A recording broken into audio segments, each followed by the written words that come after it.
बिस्मिल्लाहिर्रहमानिर्रहीम। नाज़रीन किराम, अस्सलामु अलैकुम वरहमतुल्लाहि वबरकातुहू।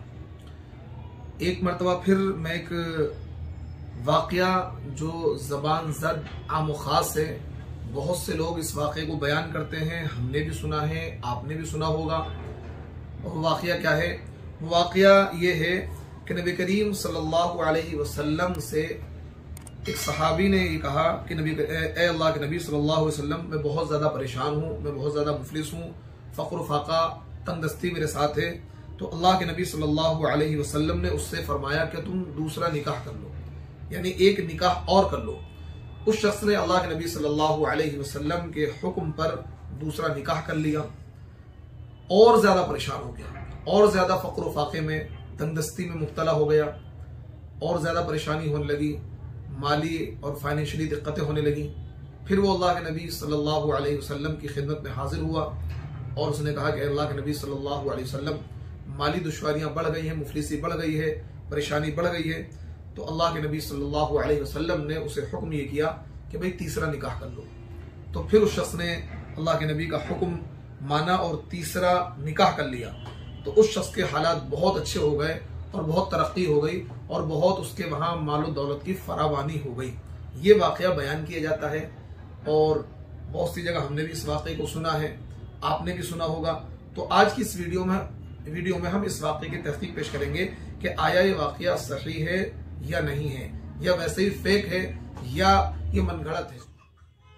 देखिए, आज का हमारा सवाल है, ज़कात किस हिजरी में फर्ज हुई है? ज़कात किस हिजरी, कौन से सन हिजरी में फर्ज हुई है?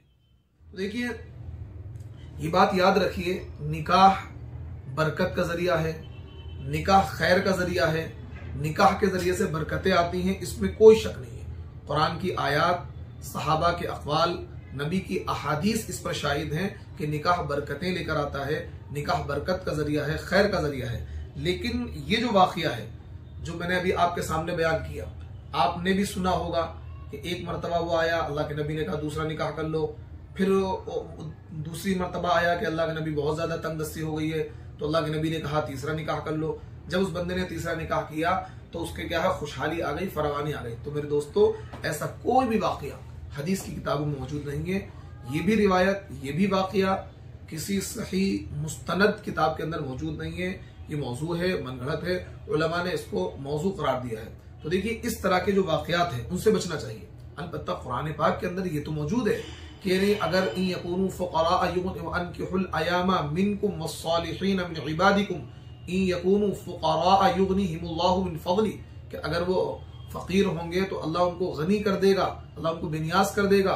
यानी निकाह अगर कोई बंदा करता है पाक दामनी के लिए, तो अल्लाह ताला उस निकाह के जरिए से बरकतें उसकी जिंदगी में डालेंगे, उसके माल में बरकतें अता करेंगे। निकाह का बाइसे बरकत होना, बाइसे खैर होना, ये तो कुरान से, हदीस से, सहाबा के अक़वाल से साबित है।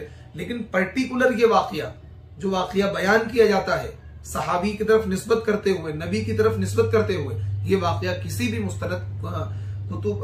मुस्तनद किताब के अंदर, किसी भी मुस्तनद हदीस की किताब के अंदर मौजूद नहीं है। तो इसलिए इस वाक़े के बयान करने से बचना चाहिए, क्योंकि मौजू वाक़े को, मनगढ़ंत वाक़े को बयान करना और उसकी निस्बत अल्लाह के नबी की तरफ करना, ये बहुत खतरे की बात है। क्योंकि अल्लाह के नबी सल्लल्लाहु अलैहि वसल्लम ने इरशाद फरमाया, मन कज़ब अलैया मुतअम्मिदन फल्यतबव्वा मक़अदहु मिनन नार, कि जो मेरी तरफ झूठ की निस्बत करेगा वो अपना ठिकाना जहन्नम में बना ले। तो उम्मीद करता हूँ कि आप लोग समझ गए होंगे। इंशाअल्लाह अगली वीडियो में फिर मिलते हैं एक नई तहक़ीक़ के साथ, नई रिसर्च के साथ। आप अपना ख्याल रखिए और अपनी नेक दुआओं में, नेक ख्वाहिशात में मुझ नाचीज़ को याद रखिए। अस्सलामु अलैकुम वरहमतुल्लाहि वबरकातुहू।